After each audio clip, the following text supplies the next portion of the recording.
Assalamualaikum warahmatullahi wabarakatuh. Baiklah, kami dari kelompok 7 akan mempresentasikan hasil diskusi kami tentang e-commerce. Terlebih dahulu, kami akan memperkenalkan nama kelompok. Yang pertama, Andi Satria Ritonga, Christian Waruwu, Warmadi, Ferry Vidya Senja, Fitri Ilyani, Gia Suliasni, dan saya sendiri Siti Elisa Rahmawati. Baiklah, pembahasan pertama yaitu pengertian e-commerce. E-commerce merupakan suatu konsep baru yang biasa digambarkan sebagai proses jual beli barang atau jasa pada World Wide Web Internet atau proses jual beli, pertukaran produk, jasa, informasi melalui jaringan informasi termasuk internet. E-commerce merupakan kegiatan bisnis yang dijalankan secara elektronik melalui suatu jaringan internet atau kegiatan jual beli barang atau jasa melalui jalur komunikasi digital. E-commerce adalah melakukan bisnis online. Dalam bentuknya yang paling jelas, e-commerce menjual produk kepada konsumen secara online. Tapi faktanya jenis bisnis apapun yang dilakukan secara elektronik adalah e-commerce. Sederhananya, e-commerce adalah membuat, mengelola, dan meluaskan hubungan komersial secara online. E-commerce juga dapat diartikan sebagai suatu proses berbisnis dengan menggunakan teknologi elektronik yang menghubungkan antara perusahaan, konsumen, dan masyarakat dalam bentuk transaksi elektronik dan pertukaran atau penjualan barang, servis, dan informasi secara elektronik. E-commerce adalah pembelian, penjualan, dan pemasaran barang serta jasa melalui sistem elektronik seperti televisi, radio, jaringan komputer, atau internet. Perkembangan e-commerce di Indonesia. Menurut Asosiasi Penyelenggara Jasa Internet Indonesia, mendata pertumbuhan pengguna internet di Indonesia hingga akhir tahun 2018 mencapai 171,17 juta pengguna, meningkat cukup drastis dibanding tahun 2017 sebanyak 143,26 juta pengguna. Berkembangnya pengguna internet berpengaruh terhadap gaya hidup masyarakat yang berubah karena terpengaruh perkembangan teknologi tersebut, termasuk salah satunya dalam kegiatan berbisnis. Sarana bisnis menjadi tanpa batas karena bisa dilakukan secara online di mana saja dan kapan saja, yang kegiatannya biasa dinamakan jual beli online. Hal ini tentu saja menjadi peluang bisnis yang baik bagi beberapa pihak, menjadikan peluang tersebut dengan membuat toko online sebagai bagian dari e-commerce. Semakin banyak masyarakat yang menggunakan internet, masyarakat akan semakin senang melakukan pembelian melalui e-commerce, yang artinya dengan meningkatnya pengguna internet, maka seharusnya meningkat juga kegiatan jual beli secara online. Tapi kenyataannya di Indonesia menggunakan internet untuk berbisnis tidak sejalan dengan banyaknya pengguna internet. Hasil survei yang dilakukan pada pengguna internet di Indonesia bahwa yang mengakses atau menggunakan internet untuk keperluan bisnis, berdagang, dan mencari barang secara online menempati posisi ke-9, 10, dan 13, yaitu hanya sekitar 10,44 juta orang atau 6,1% saja dari total 171,17 juta pengguna internet di Indonesia. Penyebabnya adalah karena masyarakat Indonesia lebih memilih untuk melakukan pembelian atau penjualan barang dengan transaksi secara langsung atau offline, karena mereka tidak mempercayai bisnis online. Hal ini menunjukkan bahwa kurangnya masyarakat Indonesia dalam memanfaatkan perkembangannya teknologi yang menjadikan kurangnya pertumbuhan e-commerce di Indonesia. Hal yang menyebabkan kurangnya minat konsumen Indonesia untuk melakukan pembelian secara online adalah karena masyarakat belum yakin atau percaya serta merasa tidak aman dengan berbagai hal. Masyarakat masih mempertimbangkan persepsi harga dalam melakukan transaksi secara online. Kelebihan e-commerce. Yang pertama, biaya operasional lebih rendah dari toko offline. Yang kedua, margin tinggi dari penjualan produk digital. Yang ketiga, mendatangkan konsumen global. Yang keempat, toko online bisa buka 24 jam. Yang kelima, jumlah transaksi online terus meningkat. Yang keenam, situs e-commerce mudah dioptimasi. Yang ketujuh, lebih mudah dikembangkan dari bisnis online. Yang kedelapan, outsourcing tugas lebih mudah dan murah. Yang kesembilan, aset pemasaran lanjut yang terjangkau. Dan yang terakhir, yang ke-10, cepat beradaptasi terhadap perubahan. Kekurangan e-commerce memerlukan strategi pengiriman yang efisien. Yang pertama, tarif pengiriman. Anda harus memilih model pengiriman dengan tarif flat, tabel rate, maupun gratis. Yang kedua, kemasan. Gunakan kemasan gratis atau pesan kemasan khusus untuk brand Anda. Yang ketiga, jasa pengiriman. Pilihan Anda nantinya akan mempengaruhi operasional dan manajemen pengiriman di perusahaan Anda secara keseluruhan. Yang keempat dan terakhir, pengiriman untuk return dan refund. Tentukan pihak mana yang akan menanggung biaya pengiriman atau pengembalian barang ketika ada pelanggan yang ingin membatalkan pesanannya. Selanjutnya, kekurangan e-commerce membutuhkan jaminan uptime, keamanan, dan perlindungan terhadap penipuan.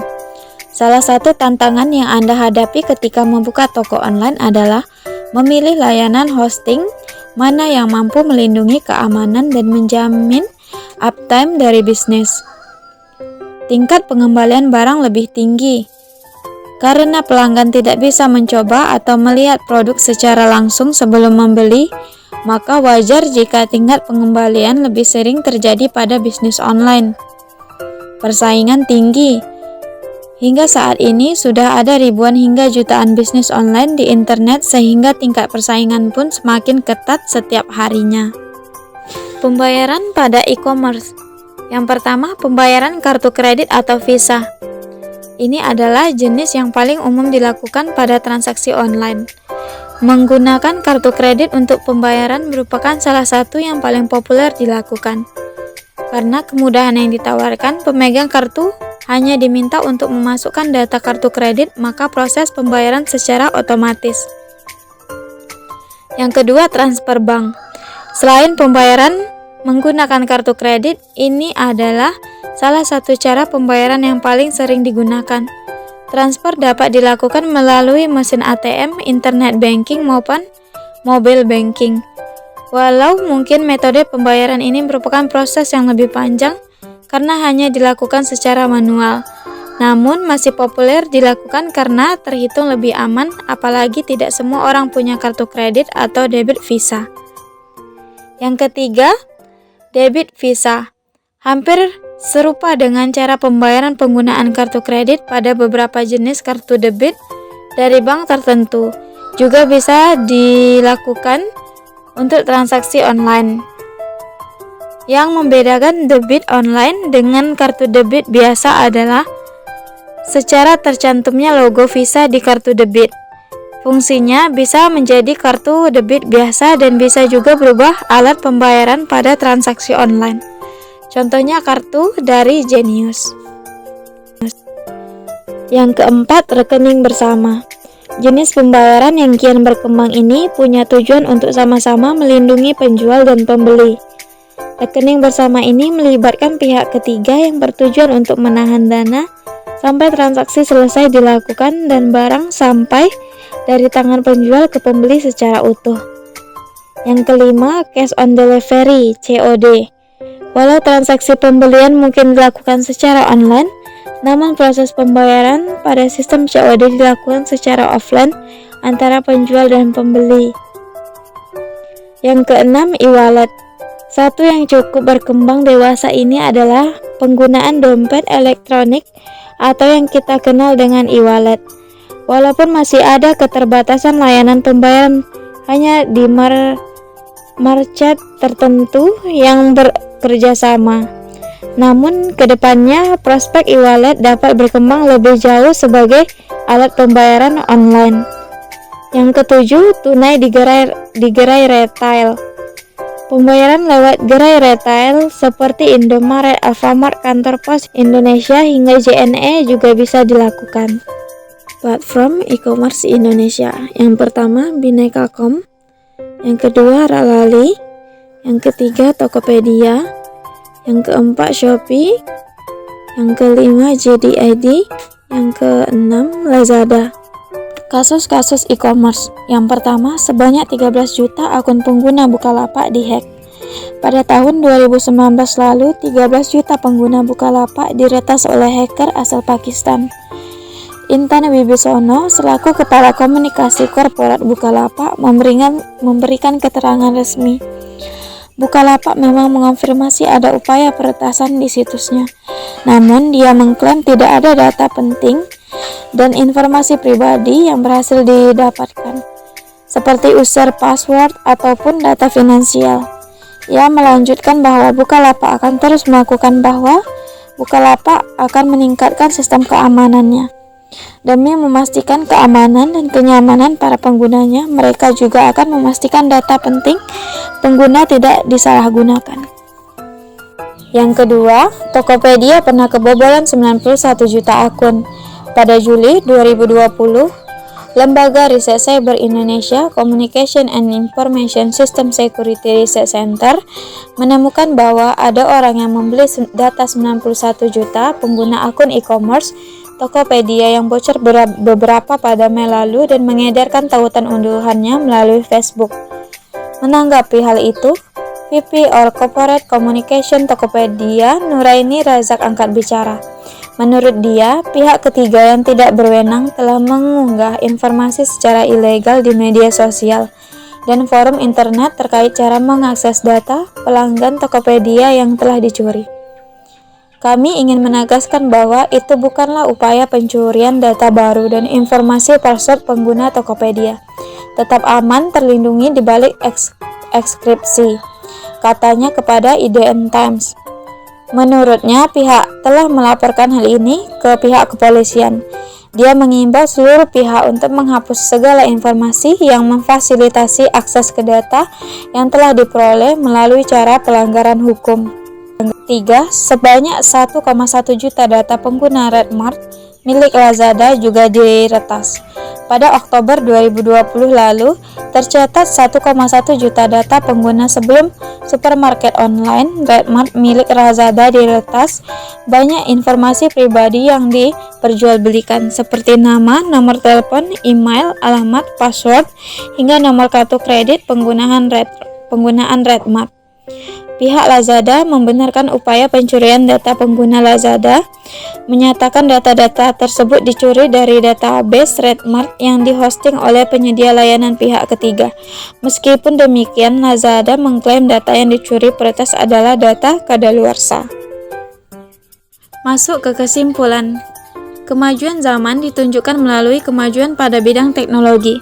Kemajuan teknologi ini merambah kepada dunia perekonomian yang menyebabkan perusahaan dan orang-orang tertentu membuat suatu layanan untuk pelanggan-pelanggan tercintanya, yaitu e-commerce. Dengan melihat contoh-contoh dari pelaku e-commerce, pelanggan secara nyata dimanjakan oleh penjual sehingga transaksi barang menjadi lebih mudah dan lebih cepat. Bahkan pelanggan hanya perlu mengakses dalam hitungan detik untuk mendapatkan barang yang diinginkan dan mendapatkan diskon plus dari perusahaan pelaku e-commerce ini tanpa perlu datang ke tempat penjual. Dari penjualan online ini, juga penjual memperoleh banyak pelanggan dari sejumlah Indonesia. Bahkan bila pelayanan yang mereka berikan memuaskan pelanggan, maka akan meningkatkan loyalitas pelanggan kepada perusahaan tersebut. Baiklah, sekian hasil dari presentasi dari kelompok 7. Mohon maaf atas segala kekurangan. Terima kasih. Wassalamualaikum warahmatullahi wabarakatuh.